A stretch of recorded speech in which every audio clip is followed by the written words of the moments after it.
Oh, I'm just waiting for our slide to move across there. Brilliant. Okay. Hello and welcome to today's webinar from Emergency Services Times. I'm Catherine Levin and I'm the editor of Emergency Services Times. Today we're going to look at resilience in critical national infrastructure, and we're going to look at how the resilience landscape is changing.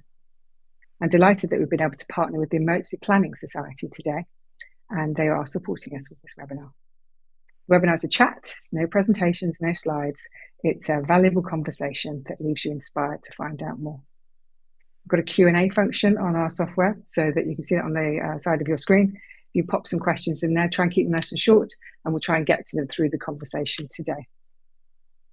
You'll also receive CPD accreditation for joining us today. You'll receive this fairly soon after the webinar if you're watching us live, and if you're watching us on catch-up, you'll get it towards the end of the month. Our plan today is to run for 50 minutes in total. So let's get started and wait for my guests to join me on screen.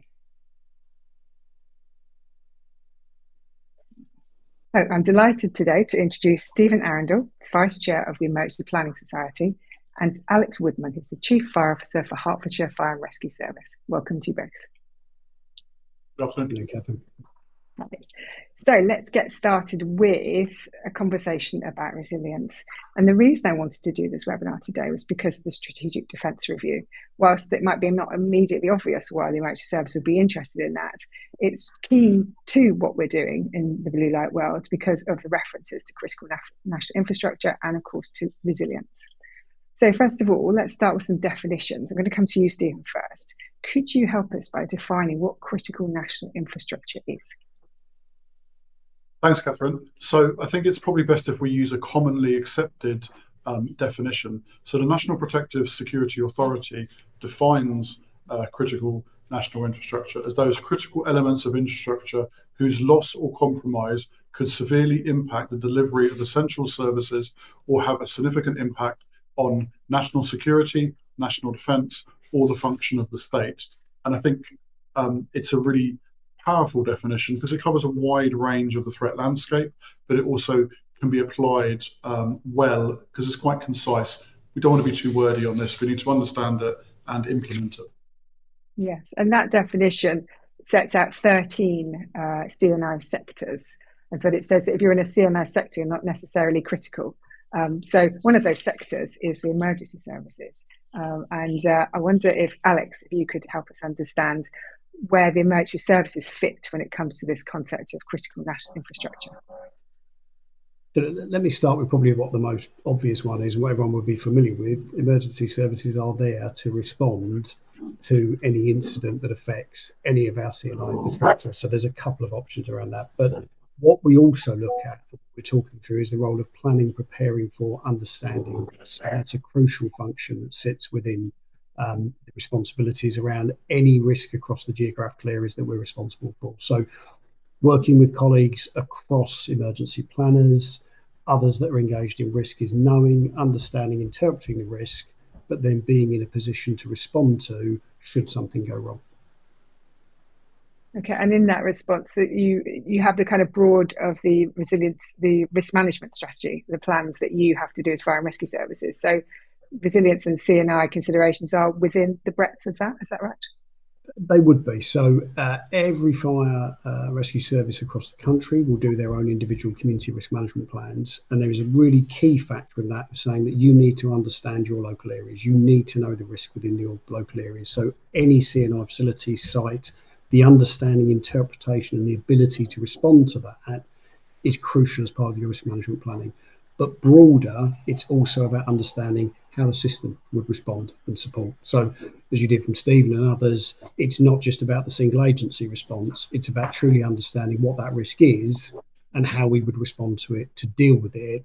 Because as you look back to what Stephen's, when he talked through what the definitions are, these are crucial, critical infrastructure functions, and they're not just some of the most obvious areas that people would naturally or naturally tend to think they are. So yes, it's about the system response, and we would be responsible for doing that within our CRMP planning. Yeah, and you talked about impact, both mentioned impact. but in terms of what the risks are in terms of being chronic and acute. So do you want to just help us unpack that a little bit, Stephen, in terms of why we're interested in chronic risks, so sort of this long-term thing, but also acute threats, acute risks, and how that fits with CNI? Should you be considering both, or are they just one? How does that work?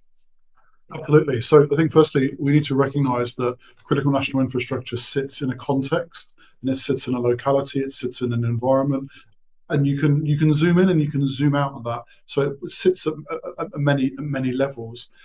And when we're thinking about those longer term issues and those chronic risks, so we're thinking there around things like long term national challenges like climate change, for example, and the adaptation to climate change. So a lot of our critical national infrastructure was situated in locations that were risk appropriate when they were built, or risk appropriate when they were designed. Because often with critical national infrastructure, the timelines for replacement, the timelines for investment at a national level are very, very long. And so we need to be thinking about those chronic risks, not in the 10 years, but in the 20 years, in the 30 years, in the 50 years. So if we look at the UK's recent adaptation for additional nuclear power sites, we're not actually putting it in many new locations because we're using the risk understood locations where we've already got nuclear assets and activity taking place. And so that adaptation piece is really long term, especially around the chronic risks. And part of the challenge is the data environment that we have to make decisions well now about things that which will hopefully not occur in maybe 20 years' time. Sea level change. How does that impact our critical national infrastructure? We've talked in recent months and recent years about the role of subsurface cabling and its vulnerability to espionage, sabotage, and the impact on the broader UK economy, but also, just day-to-day life for citizens making a phone call to a friend in Australia. Well, if there's no undersea cable, that phone call is not going to get through. When we think about where where that infrastructure is long term, is it in the right place now to deal with those threats long term, with sea level change, with underwater current change? There's real long term questions about the way in which we adapt our infrastructure now, in the planning, in the development, in the implementation, and then in the long term maintenance. When we've got these assets, we then need to be funded well to maintain and look after them so that they are match fit, so they are actually ready to respond should things go wrong, but also so that our systems and services, which are built on our critical national infrastructure, are there to be relied on, are there to be dependable, are there to help people day to day in their times of crisis, in their times of need. So, Alex, you're nodding lots there. Do you want to come in there?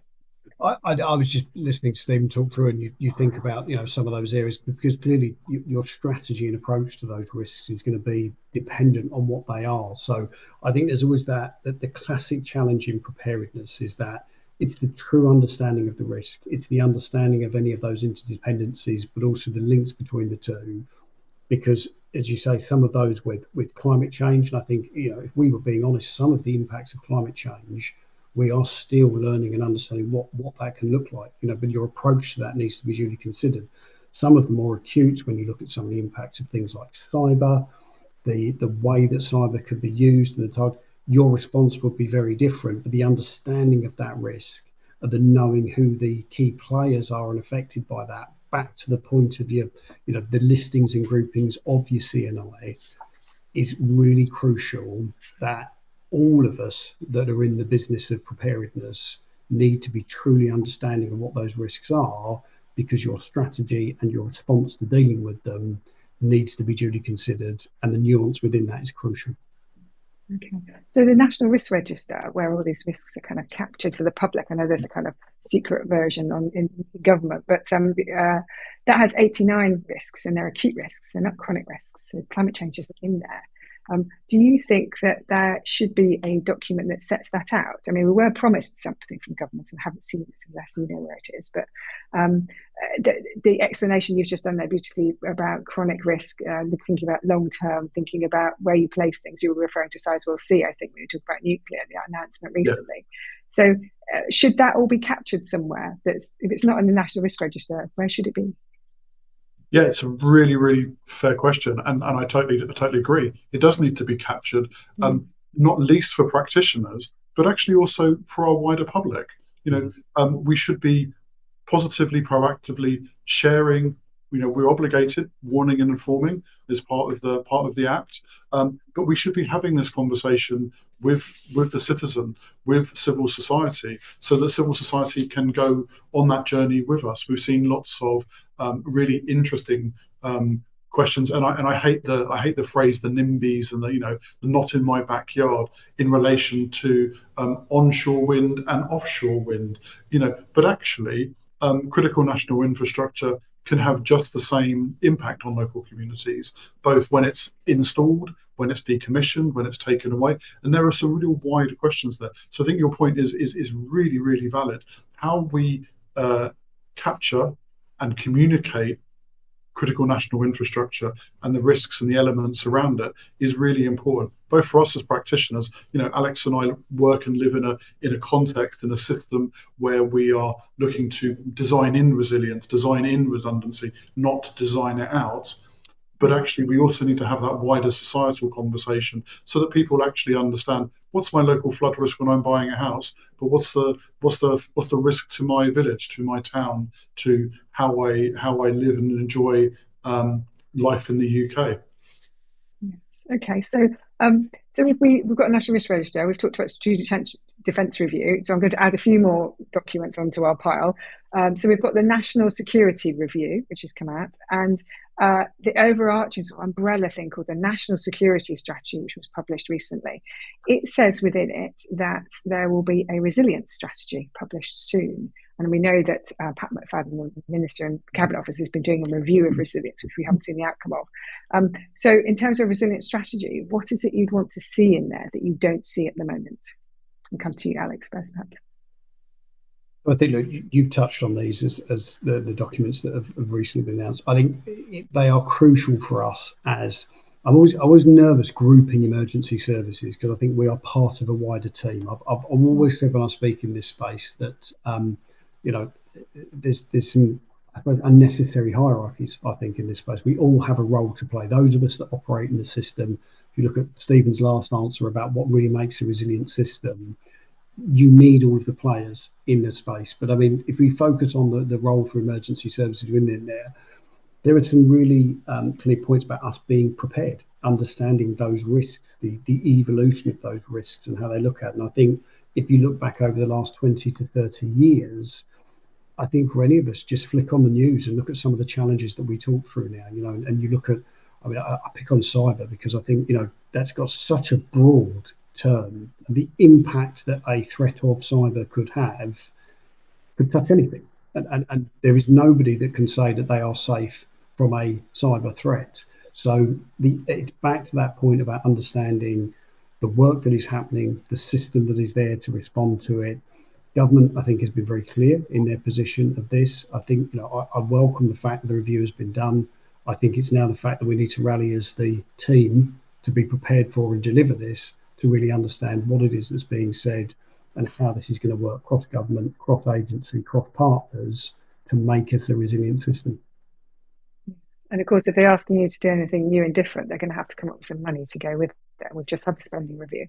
So I don't think there can be any new asks in there.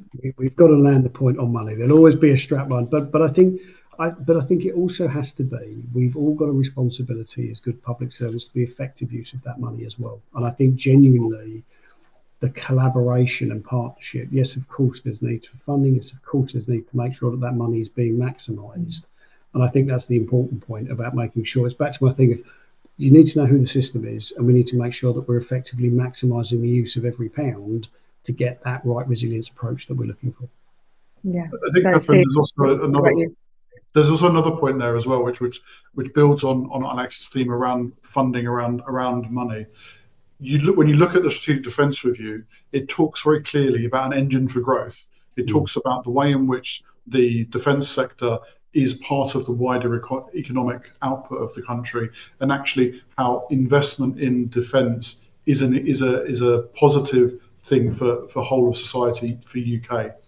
I think we can also model and adopt some of that language around resilience, because actually good quality resilience impacting positively the lives of residents and communities is also an engine for growth.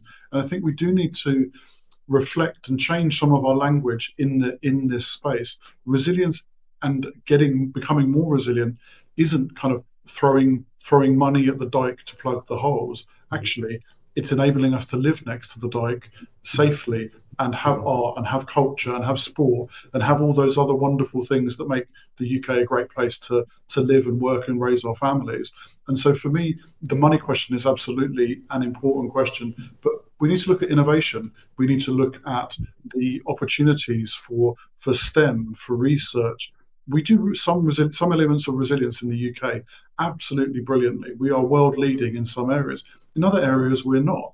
Actually, this can be a really positive catalyst. And I think when we're thinking about that, resilient strategy, I think we need to be quite bold. We need to think forward. We need to lean forward. And there's some really good stuff in the Strategic Defence Review that, for me, translates across into the resilient space as well.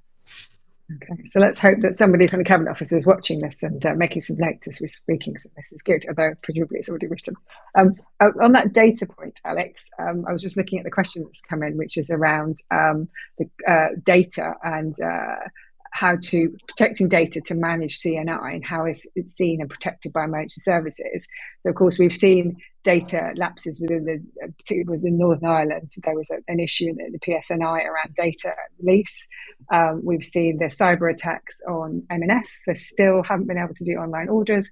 So you see the consequences of cyber attacks, lack of cyber resilience in lots of spaces.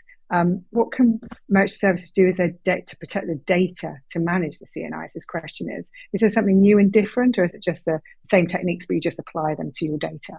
Alex, is that something you thought about in Hertfordshire at a national level, the National Fire Chiefs Council? Of course, yeah. Our protection of information and data is a crucial part of our function.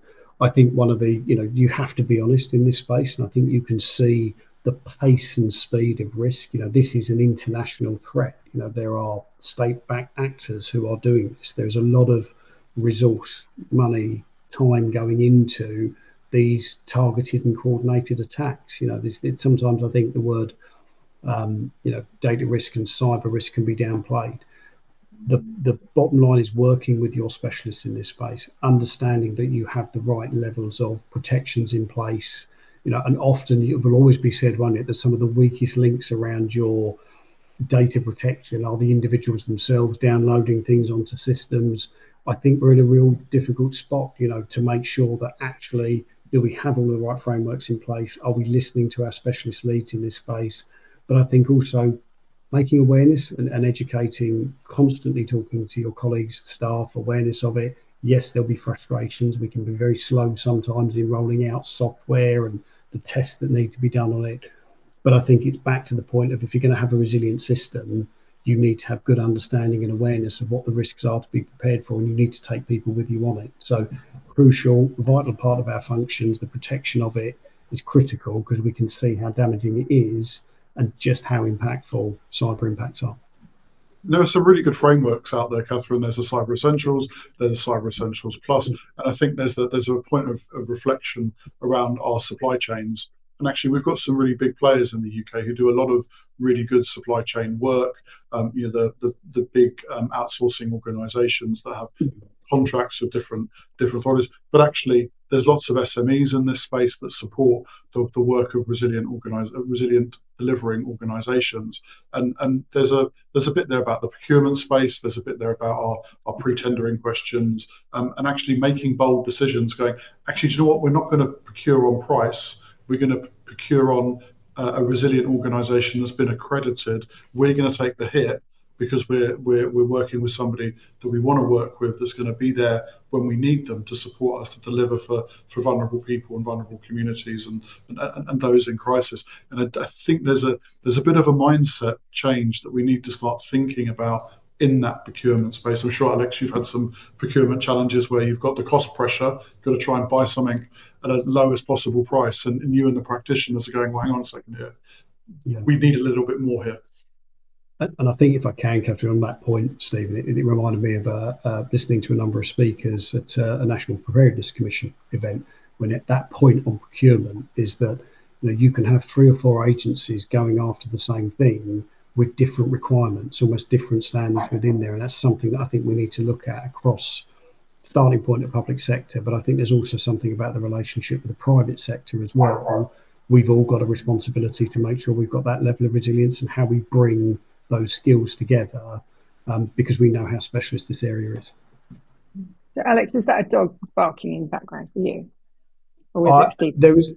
I'm not sure. I can hear a dog barking. I'm not sure. Is it Loki? I wondered, because you had a press notice out today about your FI dogs and 25 years of sponsorship by Community Centre. And Loki was this beautiful black Labrador sitting on the top of this lovely photograph for your website. So Loki is the biggest hit we can get. If you want social media hits, get a fire dog in. You'll go viral. Brilliant. Okay, I'm going to move us on to talk about local resilience forums, because one of the reasons, Alex, that you're on today with us is because you lead for LRFs with the National Fire Chiefs Council.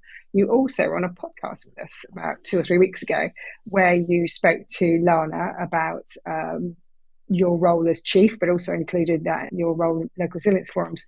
So I'm interested in how the LRFs and the CNI how do they come together, those things? Because the local resilience forum is made up of many organisations, and it comes together in crisis with the arrangements that we know about. So how do we get our LRFs to be aware of our CNI? I know there's a lot of acronyms there, but how does that work in practice, Alex? Do you want to just kind of give us a little sort of summary of how that works when you're in an LRF and you've got critical national infrastructure you've got to kind of be aware of? What are they doing? So there's one of our, I think really, I don't think we spend enough time talking about LRFs, if I'm being honest with you, because I think they're one of our most powerful networks and relationships that we've got, and they are really neutral spaces where you're bringing together a real team of individuals across military, health, blue light services, business sector, voluntary sector. And as I said, I always use the word system. The real people that run the system of an area really know their geographies and their localities. And clearly what sits within that, and like we've been talking through here, is sometimes the physical CNI, the points and the things that we are looking at. And it is about that group that have an understanding and interpretation of their risk. I often talk about the prevention strategies of a good LRF that are there to prevent crises, to bring together and maximise the resource and asset that sits within an LRF. So it's fundamentally, it's a very similar principle to what I talked through with our community risk management planning. What the expectations of our LRFs are: do you know your risks in an area? Are you suitably prepared? Do you plan for? Do you test? Do you exercise? So it's about the awareness, understanding of the risk around a prevention part, but then into actually we have to be prepared, because as much as we may prepare for, there has to be an understanding that there will always be things that will go wrong, and we need to give assurance to the public and the community that we can respond as a system to that crisis. And that's not just about CNI, that's any crisis that takes place. I think what we're seeing more, and I'll look to Stephen here if he nods along the same way, I think we've seen an evolution of our LRFs. I think when they started, they were quite disciplined, but the breadth of what's now happening, because I think people are seeing the value of the partnerships. It's good collaboration, it's good partnerships, good sharing of information. I'm not getting myself into trouble about anything to do with GDPR or information sharing, because we're all fully compliant at all times and such like, but genuinely sharing interpretation and understanding of risk, talking to each other in a really positive way, that to me is one of the strengths of the structures of your LRFs, that 38 of them sit across the entirety of the country with the teams of people that have all got a vested interest in making sure that we've got a resilient system right across the system. So I think a really positive function. Yeah. And Can I I think just clarify before you step into things, on the 38 number, are you talking about just England there, Alex? Of course, so you've got England, Wales, Scotland have their own way of doing it in Northern Ireland, but fundamentally Right, across just to the be clear on UK. the geography Yes, there. yeah, Thank you. sorry. Sorry, Steve, I cut across you there.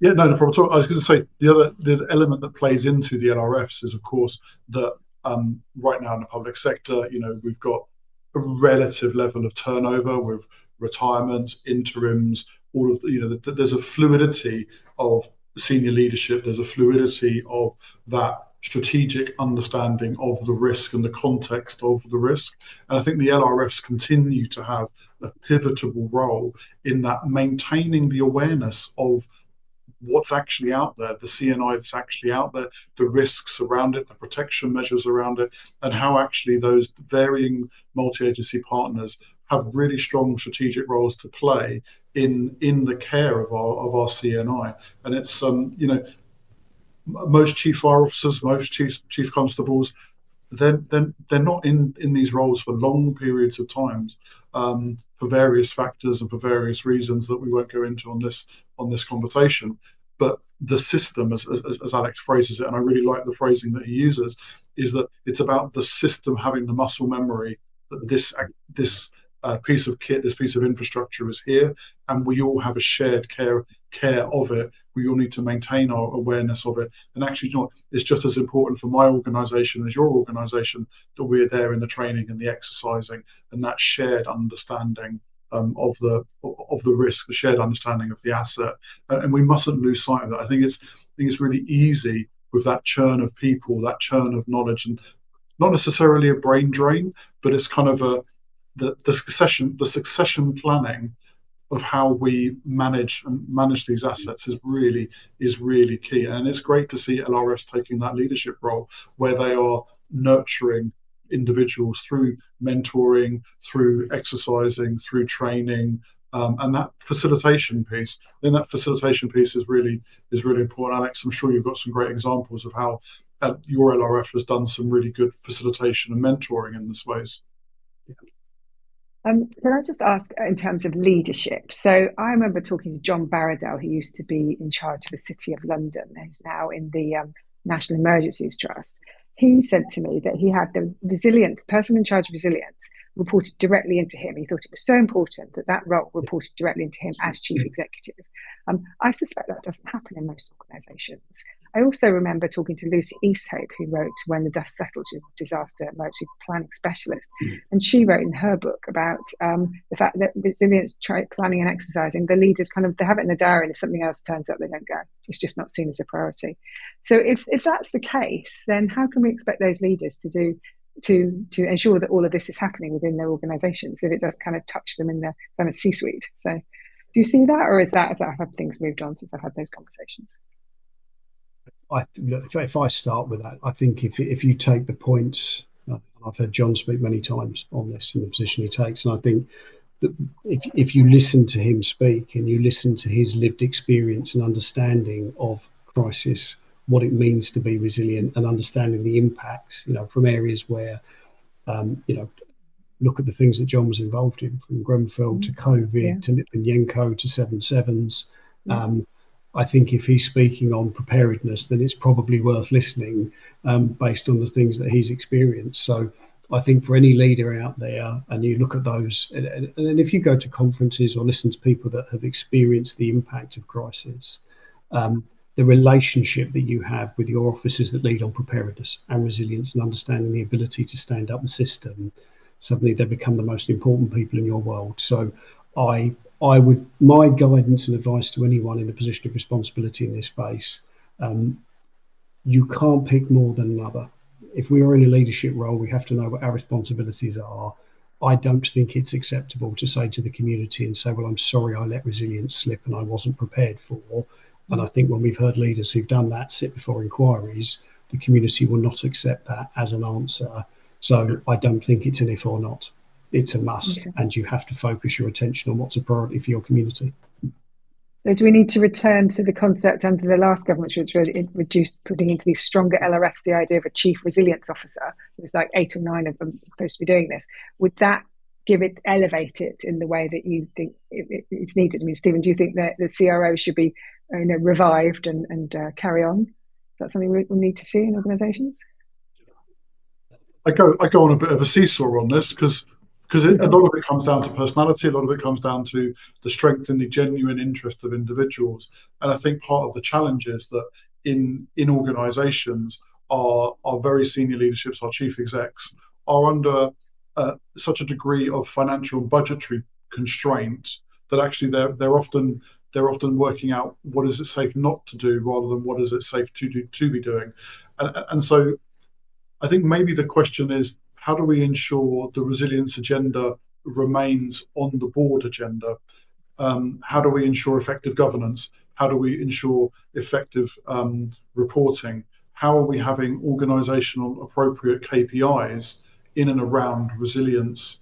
And I wonder, is it perhaps too basic just to have a single person? Because sometimes if I draw a comparison here with health and safety, you often have a health and safety manager. They, in an organisation, they will do a lot of the training, they will do a lot of the support, they'll own a lot of the KPIs, and they might sit on a corporate leadership group once a quarter and present their KPIs and go, well, we haven't had any RIDDLE reportable events this quarter, pat on the back, off they go, next item on the agenda. Yeah. The things that we're really talking about today and that long-term elements, these are matters that actually shouldn't be on the board's overview once a quarter.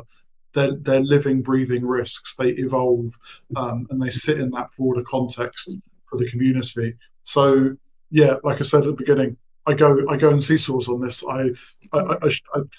Some days I really think that this would be solved if I had a chief resilience officer, and other days for me it's about embeddedness. It's about a whole society approach. It's about everybody being a small cog in a very big resilience wheel. Yeah. So I think the idea of the CRO was that it would be an employed person full time, who would be the point for the LRF itself. So not an individual organisation having a CRO, but the actual LRF. I think that was the concept, just to explain to people listening to us today. So in terms of the thing that brings it to the board, the thing that ends up with leadership is when there's crisis. So Heathrow being a recent example of crisis. I mentioned this and talked about this in a podcast episode with Amanda Coleman when we talked about dealing with crisis communications. And I'm interested that the government appointed something called the National Energy Systems Operator, which is a new little group it's created at a government level to look at energy. It's just done its report, its second and final report onto the Heathrow, the substation failure. That meant that Heathrow shut down for a day, as we all know. And it identified what the catastrophic failure was. It's a bit technical for me, so we won't go into that. But it was the bits about CNI that took my interest here. And it's so timely, given this only came out 2 days ago, where it talked about the relationship between the energy operators, who themselves are a critical CNI sector, and their relationship with the people who connect to their networks, who also are CNI themselves, and not necessarily knowing that they were CNI.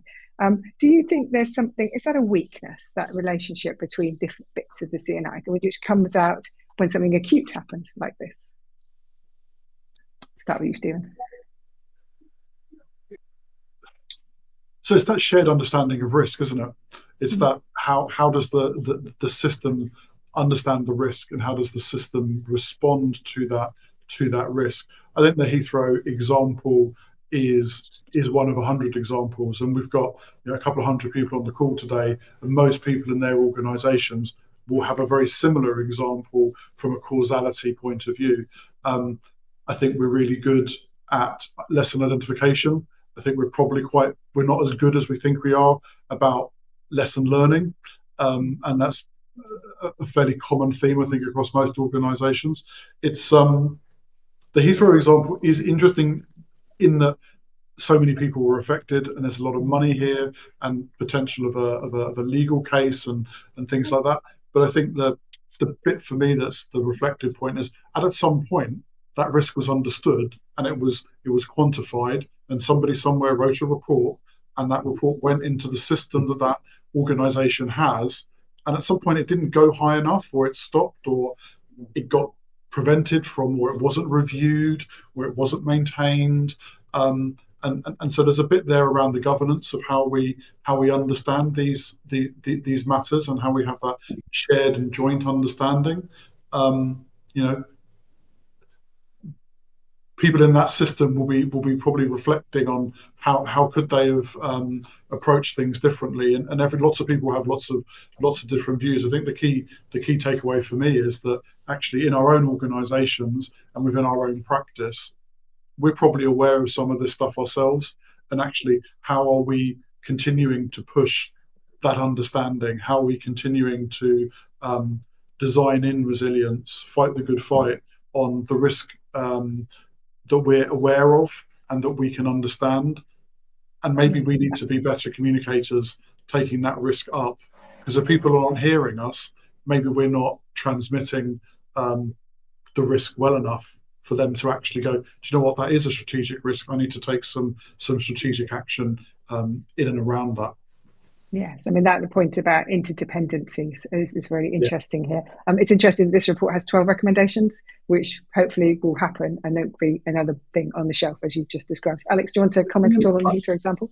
I was just going to say as well, I think there's a running theme about a culture of preparedness, a culture of approach to risk. And I think if you listen to what Stephen was saying, generally across the board, when something has gone wrong, there is normally a failure in the system somewhere, something that could have been preventable. And I think if you look at the example of Heathrow, quite rightly, the level of seriousness that we're taking that, 70-odd thousand homes without power, what's the impact of that?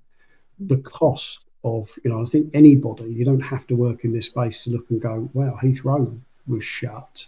That's a massive shock to communities, confidence in the UK. And again, those first responders that had to respond to that incident after it had gone wrong, to put themselves in harm's way to try and respond to it. So I think the culture behind being prepared for ensuring things, and again, we wait to see some of the next stages and outcomes, but I think it's back to you were saying about leaders in this space and taking responsibility. Actually, this is all part of about having a society of preparedness, having a culture to make sure that we don't accept things that have to be put right, because these things are done for a reason. So I think that's about the culture of preparedness, the culture of resilience, and making sure we're doing things properly. Yes, I like that phrase. So what I'm going to do now is I'm going to move us to look at some of the questions, because we've had quite a few come in. And the one that's currently at top of the list is about, it was going to be Home Guard. Where's it gone? So the one at the top of this was one about Home Guard, which has gone. Oh, there it is. So it's suggested that Home Guard might be formed to help protect critical national infrastructure. Do you think this is something emergency services welcome, or do you see the idea being quietly shelved? I don't know where the suggestions come from. The questioner, Stephen Andrews, doesn't tell us. But are you familiar with the idea of creating a Home Guard? What do you think? So, Stephen, you're nodding, so assuming you know what we're talking about. Yeah, so it's in a... The idea is that where does the additional resource, the additional capacity come from in a attack on the homeland type scenario? And the idea is that, if the whole of the British Armed Forces are offensively or defensively defending the home nation, then what's left behind? Fire and rescue services, are not a civil defence force. The police service is not an armed civil defence force. The Coast Guard is not an armed civil defence force. Local government, certainly that's not us. We're not about to, federalise and mobilise the traffic wardens to defend CP&I. That's not the thing that we're not there to do that kind of stuff. So there is an interesting question about where does the capability and the capacity come from. I'm not opposed to it in principle. I think, like most things, though, we need to ensure that if we're going to develop a capacity and a capability, that it is long-term funded, it is strategically embedded, but it also sits within a legal framework and a governance framework, so that we have a shared understanding of standards. And I'll give one really simple example. We've got a really good understanding of the role of the Ministry of Defence Police. We've got a really good understanding of the role of British Transport Police. You add in, another national police force or a national service into that space. Well, there's an embedded piece there. There's understanding. There needs to be regulatory frameworks. And I think we as society need to have that conversation about, are we happy to accept another agency that perhaps has the power of arrest, another agency that perhaps has other powers within it, and what are we comfortable as citizens to actually have? And then the final element as well is, I think, around the learning, skills, and development for that organisation. Most people on the call today will be really familiar with the role of the Security Industry Authority and the regulation of man guarding and door supervisors and all of that kind of stuff. So we can understand it, we can benchmark it against qualifications. It can present a career opportunity for young people. It can be a gateway into other skills, professions, and industries.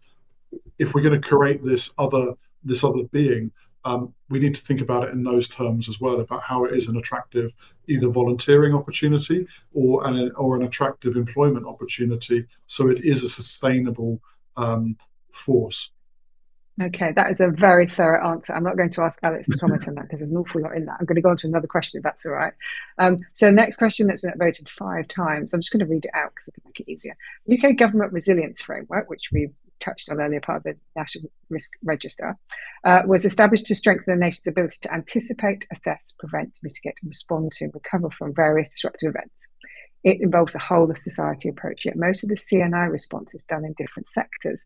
So we actually do in our schedule here, again, we'll talk about whole of society, but we only have 10 minutes left. So this is quite good because it means we can talk about whole of society. So if the idea, and I read a lot about Toby Harris. So Toby Harris, heading up the National Preparedness Commission, talking about this whole of society concept. And I just wonder here, he's saying this questioner is asking us whether with CNI, we see it more as individual sectors, not as a whole of society thing. But can you put CNI and whole of society together? Does that make sense, Alex? Yeah, I mean, look, there's a lot of language in this space, isn't there? Which I think is a bit frustrating at times as well, because I think, take one step back. I always struggle. What does the word resilience mean? It means many things to many players, doesn't it? So whether you're looking at CNI, whether you're looking at whole society approach, of course, there's an interplay and a touch. I think there's understanding what we are trying to achieve, and then there is the governance of the UK, as a better term, to be prepared for and in turn respond to the impacts of. And I think that's something where I would be very keen. I think there's a lot of dialogue. I think there's a lot of people having conversations in this space. One thing that I would be keen to see government take that lead convening role on. How does the UK in its entirety prepare for, whether it's CNI related risk, whether it's a major flood, whatever you want to pick, but how do you prepare for potential crisis? How do we make sure the governance of the UK really works to complement, collaborate, doesn't prioritise one over the other, but generally structures to have a systems approach to preparedness, because in turn that will be a pretty good framework to respond to crisis should we have to as a system. And I think the two things have an interplay. It's that classic cause and effect, isn't it? But what you need is a good system approach, good system of preparedness, and actually whether it's CNI based or whatever, you're in a position that you can respond to and deal with crisis. Drive collaboration, drive partnership. Let's not operate in silos. Sharing of information, sharing of risk is crucial. Things like security clearance, other areas, of course we need to be cautious. Of course we need to make sure that we protect in the right way. But I think we leave too many key players out in our preparedness because our interpretation of risk is not thinking through who the system players are. So I think it's a commonality of theme. Let's have a system that's prepared for, really strong to respond to. That's interesting. Your systems idea that you talked about a few times through this conversation, and then those who aren't in the system, so they're not the fire service, they're not the police force, they're not ambulance, all the other sort of traditional things organisations think about. It's the voluntary and community sector. So we had Robin Knox on a webinar not that long ago talking about how do you involve all of those small, organic, very hyper local groups in your whole of society resilience. I mean, Stephen, you're working in local authority, so presumably you have to deal with the voluntary community sector. And it's not a thing. It's made up of many, many small organisations generally who don't necessarily see themselves as an organisation at all. So how do you sort of make sense of all that? Yeah, and a lot of those organisations are hyper local. Some of them are regional, and often there's linkages along some common themes. I think it's about identifying the way in as a resilience practitioner. Maybe it's through the CVS, maybe it's through the London Faith Forum, maybe it's through art as a medium, through the cultural sector.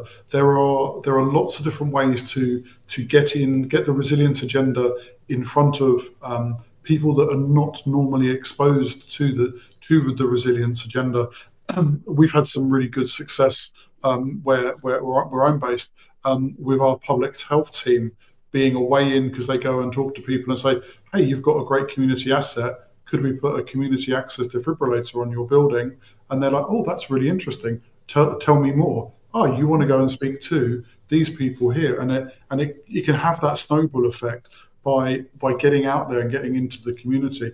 And I think one of the things that, especially in the CNI space, is that perhaps we're not actually that good as taking individuals, putting the hard hat on, putting the high vis on, and actually going for a physical visit, actually going and attending, seeing, feeling, and then coming back and going, actually, I can understand the risk and why that site is risky and why we need to manage it at a strategic level as well.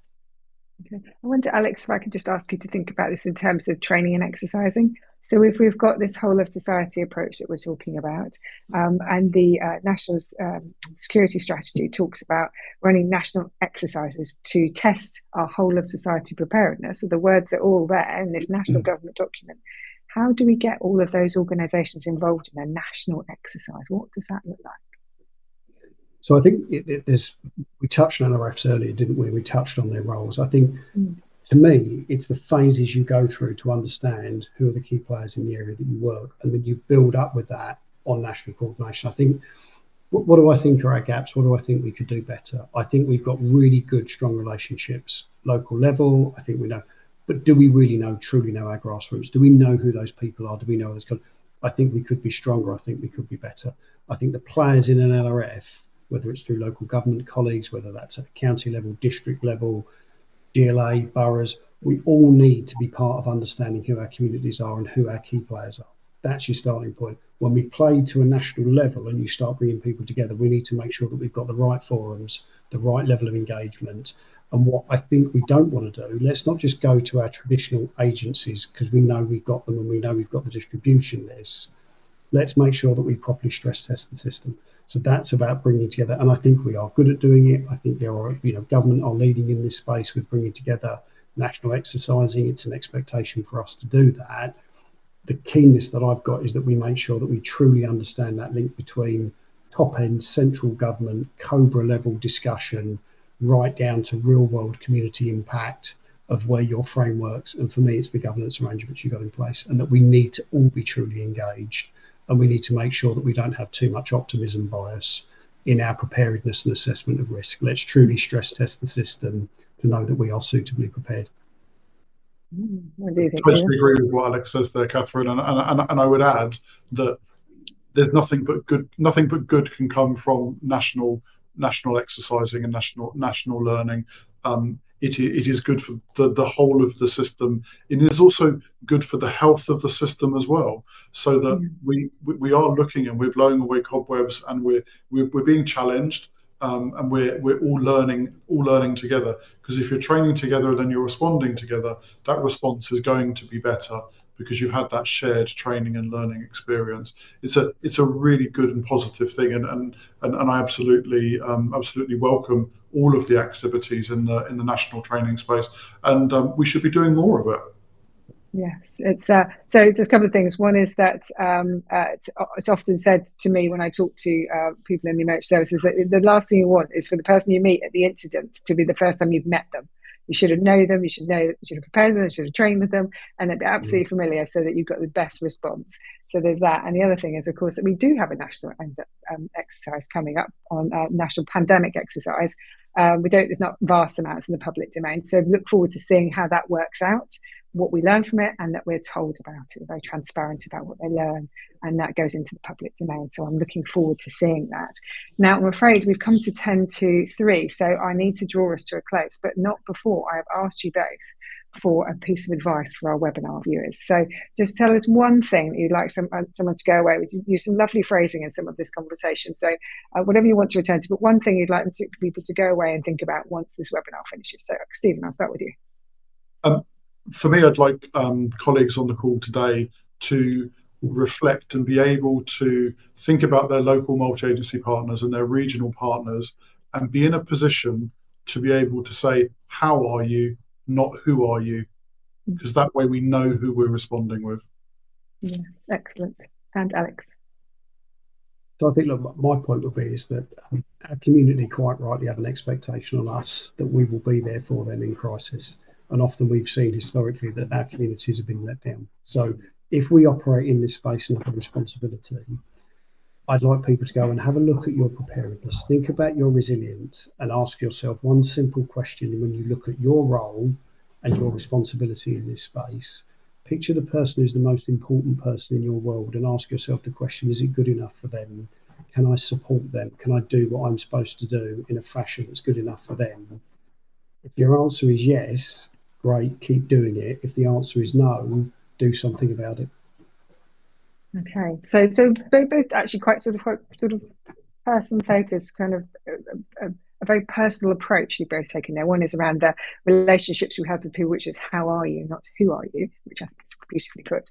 And also that sense of, looking at the people around you, who that you love, and with the way you're operating, the way you're dealing with the risk, how would it affect them? So really helpful. Thank you very much for bringing those different approaches to the end of our conversation. I'm really pleased that you're both going to be with us at the Emergency Services Show in September. So Alex, you'll be joining us in what we're calling the Community Hub, which is an exciting new part of our collaboration zone, talking about LRFs and more of this kind of conversation. So if people watching this want to come to the show and hear more of this, we'll be doing that.